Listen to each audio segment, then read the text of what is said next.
What is going on, guys? In this video today, we're going to be discussing the major gameplay changes that resulted from the Fortnite unvaulting event. In case you guys missed it, the event took place at 3 PM Eastern Standard Time on Saturday, May 4th. It only lasted a few minutes in total, and we already had a good idea of what was going to happen during the event because of the leaked files, but it was still a really awesome event overall. In my opinion, it was the second coolest event in Fortnite history behind only the marshmello in-game concert. And as I'm sure you guys are aware by now, the three main impacts of this event were the unvaulting of the drum gun, the practically total destruction of tilted towers, and also the destruction of Retail Row. So those changes are obviously pretty controversial, but what impact will they have on Fortnite going forward? Well, that's what we're here to talk about, and without further ado, let's get right into it. Alright, so let's start this video off with a discussion about the newly unvaulted drum gun. First off, just to briefly discuss the whole unvaulting part of the event, as much as I was hoping for bouncers to get unvaulted, based on a bunch of Twitter polls content creators posted leading up to the event, it was fairly obvious that the drum gun was gonna win. Pretty much every poll had the drum gun as the clear number 1, TAC SMG as the clear number 2, and then the other 4 options were all far behind. I get it, weapons are the most flashy and entertaining picks, so people are obviously going to be most attracted to them in a situation like this. And even though I really did love the whole idea of letting the community vote on something like this, I just wish we got some better overall choices. I mean, the plane and sword were literally 2 of the most hated items in all of Fortnite history, so I wish they had been replaced by something like the heavy shotgun or bolt-action sniper rifle or shockwave grenades. But that's all in the past now, so let's refocus on what actually matters here and take an in-depth look at the impact that the drum gun is gonna have. Believe it or not, the drum gun had actually been out of Fortnite for 8 months prior to this event. I don't know about you guys, but for me, it felt like it had only been gone for maybe 4 or 5 months, but in reality, it was actually vaulted all the way back in update 5.40 on September 10th. Because of this, it's definitely possible that a lot of you guys may not remember how dominant this weapon truly was. It was basically the driving force behind what in my opinion was the absolute worst period in Fortnite history, the spray and pray meta. Now luckily, it got nerfed a little before it was finally vaulted all the way back in September, but it's still incredibly strong. And to prove it, let's take a look at its stats and compare it to the other SMGs in Fortnite. So the drum gun only comes in 2 rarities, green and blue. The green drum gun has a base body shot damage of 26, while the blue drum gun's is 27. The green drum gun does 22 structure damage per shot, while the blue drum gun does 23. They both have a 50-shot magazine size, a fire rate of 9 shots per second, and a reload time of roughly 3 seconds. So without context, you may not be able to really derive meaning from those numbers, so let's compare the drum gun to the blue silenced SMG and the gold compact SMG. I think most people would agree that both of those are very strong weapons. The first thing that really stands out here is that both the green and blue drum gun destroy the silenced and compact SMG in terms of damage per second. The gold compact SMG has a DPS of 210 and the blue silenced SMG has a DPS of 216. Compare that to a DPS of 234 for the green drum gun and a DPS of 243 for the blue drum gun.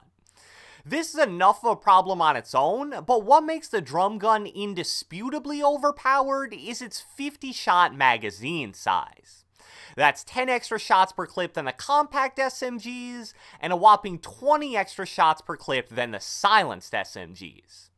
So not only are the drum guns considerably more powerful than even the best versions of the compact and silenced SMG, they're also way easier to spray. That 50-shot magazine size is definitely really good for spraying players in point-blank fights, but where it really shines is destroying structures. I actually saw a post that it takes something like 150 wood to protect yourself from 1 clip of the drum gun. As I've pointed out many times recently, we're in a state of Fortnite right now where it seems that players just aren't really motivated to farm materials. So even if you have 600 or 700 mats, which is a lot in the current state of the game, that could all be gone in about 30 seconds if you were to run into someone holding down R2/right trigger with a drum gun. And speaking of R2/right trigger, the drum gun also happens to be one of the best weapons in all of Fortnite to abuse aim assist with. If you spam left trigger/L2, you'll be able to constantly stay locked onto your opponent in close range fights. Bizzle actually had a really funny tweet as soon as the drum gun was unvaulted, saying, "All the controller players just hit the mother load, get your L2 ready."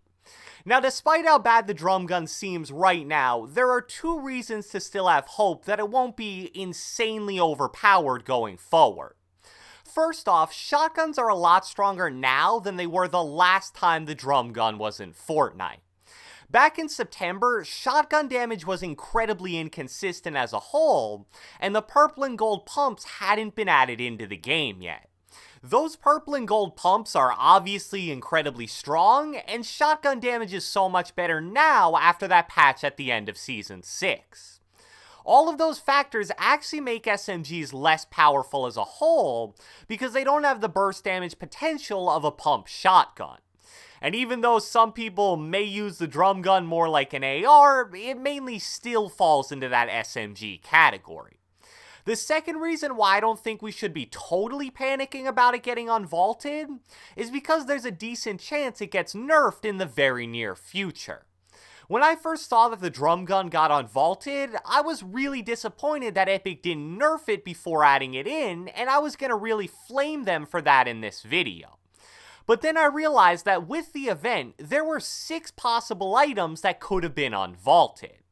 Odds are, the other 5 losers may never get put back into regular Fortnite ever again. So I guess it really didn't make a ton of sense for them to pre-prepare any kind of nerfs, because it would have ended up being a big waste of time for all the items that lost. I think Epic knows the drum gun is really overpowered. I mean, anybody that just takes a quick look at the base stats would be able to tell you that. And with Season 9 being only a few days away, I truly believe the drum gun will receive at least a minor nerf, whether it be to clip size or damage, in Update 9.0. If it isn't nerfed by then, that's when you can start panicking. Now let's move on to talking about the changes to the Fortnite map as a result of the unvaulting event. Obviously, the most notable change is what happened to Tilted Towers. It's now almost totally destroyed, with the only building unaffected being the building right next to Big Bertha that seemingly always got destroyed. So here's my experience with Tilted Towers since this update. People definitely still land there, but it is a pretty poor landing spot now.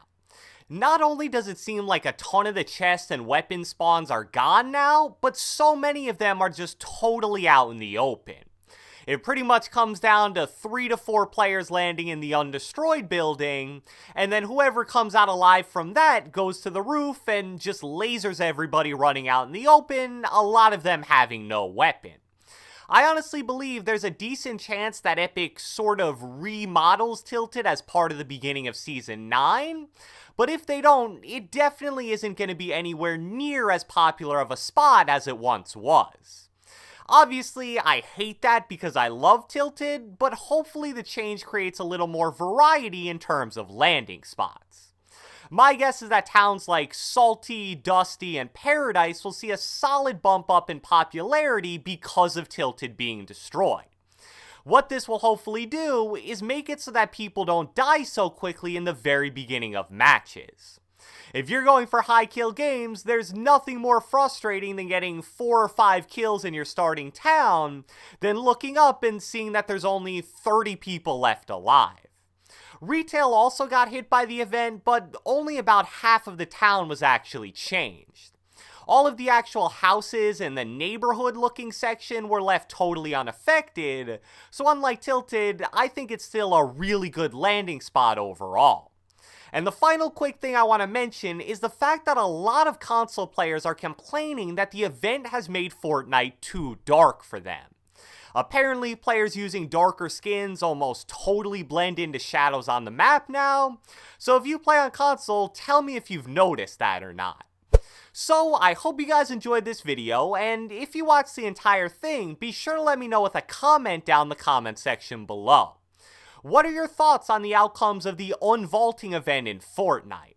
What do you think about the drum gun or any of the changes to the map? Be sure to leave a like, leave a comment, subscribe, turn on post notifications, do whatever the heck you want, and I will catch you guys next time.